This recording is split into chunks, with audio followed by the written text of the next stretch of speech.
तिला दिलेली बुद्धी असेल की तुला जर का तुझ्या भावाची हॅट्रिक पाहायची असेल तर तुला उबाठाकडून उमेदवारी करावी लागेल। ज्या पद्धतीने या ठिकाणी विकास केलेला आहे त्या विकासाच्या भरोश्यावर या माझ्या मतदारसंघातली जनता मला कुठल्याही परिस्थितीत हॅट्रिक करून या मतदारसंघातला इतिहास घडवेल। विधानसभेचा बिगुल वाजलेला आहे। केंद्रीय निवडणूक आयोगाने गेल्या 2 दिवसांपूर्वी निवडणुकीचा कार्यक्रम हा जाहीर केलेला आहे। अशातच उमेदवार जाहीर होण्या अगोदरच आमदार किशोरप्पा पाटील यांनी उमेदवारी अर्ज दाखल करण्याची तारीख जी आहे ती डिक्लेअर करून टाकलेली आहे आणि त्याच अनुषंगाने बोलण्यासाठी ते आज आपल्या सोबत आहे। आपण खरं तर यादी जी यायची बाकी आहे ना, आपण त्या अगोदरच अर्ज दाखल करण्याची तारीख घोषणा करून टाकली। नाही बघा, याच्याकरता आत्मविश्वास लागतो, आपल्या नेत्यावर विश्वास असावा लागतो। मला माझ्या नेत्यांवर विश्वास आहे, माझ्या कामावर विश्वास आहे। मी काही कॉम्पिटिटर म्हणून कुठल्या तरी पक्षात जातोय, तिथे आम्ही 10-20 जण आहेत आणि म्हणून मी उमेदवारी जाहीर करण्याची काहीतरी घोषणा केली किंवा घाईगडबड केली। मी सत्ताधारी पक्षातला आमदार आहे। मी माननीय मुख्यमंत्री एकनाथजी शिंदे साहेब आणि युतीच्या सरकारच्या भरोश्यावर ह्या 2.5 वर्षात प्रचंड असे कामं या माझ्या मतदारसंघामध्ये केलेले आहेत। त्याच्यामुळे मला 100% विश्वास आहे महायुतीमध्ये ही जागा शिवसेनेला सुटेल आणि शिवसेनेचा उमेदवार म्हणून मीच असेल याचा मला 100% आत्मविश्वास असल्या कारणाने मी 24 तारीख फॉर्म भरायची ही जाहीर केलेली आहे। ती जाहीर करण्याचंही कारण हे आहे की त्या दिवशी एक चांगलं मुहूर्त आहे, त्या दिवशी गुरुपुष्यामृत आहे आणि गुरुवार आहे। त्या दिवशी मला उमेदवारी अर्ज दाखल करणं याच्यासाठी गरजेचं आहे की आपल्याजवळ आता पाहिलं तर निवडणूक आयोगाने जो काही प्रोग्राम टाकला तो प्रोग्राम अतिशय अल्प असा प्रोग्राम आहे। 30-35 दिवसाचा काळ आहे। या 30-35 दिवसामध्ये तुम्हाला पूर्ण मतदारसंघाचं नियोजन, फॉर्म भरण्यापासून तर प्रचारापर्यंतचं सगळं नियोजन हे जर करायचं असेल तर तुम्हाला आज प्लॅनिंग करणं गरजेचं आहे। नाही तर वेळेवर सगळी धावपळ करून फॉर्म कुठे, मी कुठे, जनता कुठे हे सगळं करताना तुम्ही जोपर्यंत नियोजन करणार नाही तोपर्यंत तुम्हाला हे पूर्ण 30-32 दिवसाचा प्रवास हा सुखकर जाऊ शकणार नाही। म्हणून मी आत्मविश्वास मला होता आहे आणि भविष्यातही राहील की माझा नेता हा माझ्या पाठीशी खंबीरपणे उभा आहे आणि तो नेता मला कुठल्याही परिस्थितीत उमेदवारी जाहीर करेल याचा आत्मविश्वास असल्या कारणाने मी 24 तारीख जाहीर केली। खरं तर आपण हॅट्रिकच्या उंबरठ्यावर आहात। गेल्या 10 वर्षापासून या ठिकाणी आपण उद्धव बाळासाहेब ठाकरेच्या नेतृत्वाखाली आमदार म्हणून या ठिकाणी निवडणूक लढवलेली आहे। प्रथमतः आपण शिंदे साहेबांच्या नेतृत्वाखाली या ठिकाणी निवडणूक लढवणार आहात। एक त्यामध्ये पक्षांमध्ये फूट पडल्यानंतर तर काय एकंदरीत आपल्या भावना आहेत? नाही, पहिला विषय तर असा आहे की निश्चितपणे मला असं वाटतं की मी आतापर्यंत ज्या इलेक्शनमध्ये उभा राहिलो त्या प्रत्येक इलेक्शनमध्ये माझ्या मतदारसंघातल्या तमाम जनतेने मला विजयाच्या याच्यावरच ठेवलेलं आहे, मला विजयच प्राप्त करून दिलेला आहे। त्याच्यामुळे माझ्या मतदारसंघातल्या जनतेवर माझा प्रचंड विश्वास आहे की ही जनता ही भूलभुलैया नाही आहे, कुठतरी भावनेवर चालणारी नाही आहे।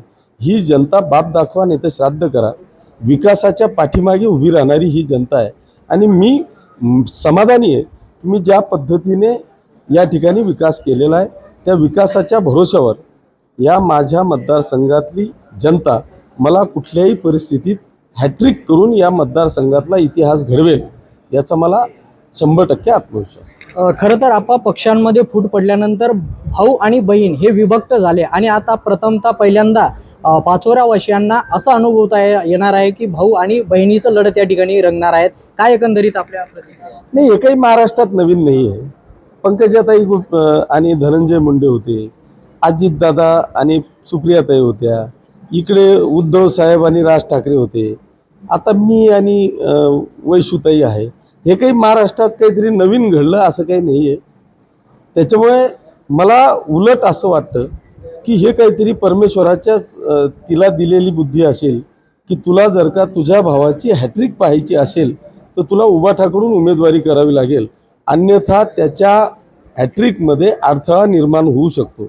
म्हणून कदाचित परमेश्वराने तिला ही बुद्धी दिली असावी की तू उबाठामधून उमेदवारी कर। खरं तर आपण महायुतीचा एक फॉर्म्युला ठरलेला आहे। ज्या मतदारसंघांमध्ये उमेदवार उभा असेल ते उर्वरित घटक पक्षांनी त्याला भरघोस मदत करून त्याला निवडून यायचं असं एक फॉर्म्युला ठरलेला आहे। अशात या ठिकाणी उलट चित्र पाहायला मिळतोय। भाजपाच्या एका तालुकाध्यक्ष हे तुमच्या समोर म्हणजे आपल्या समोर उभा टाकले आहे। काय नाही, निश्चितपणे मला असं वाटतं की त्या उमेदवारांनी आतापर्यंत भारतीय जनता पक्षाच्या पदाधिकारी कार्यकर्त्यांपासून नेत्यांपर्यंत खोटं बोलून त्यांची दिशाभूल करून फसवणूक करण्याचा प्रयत्न केलेला आहे.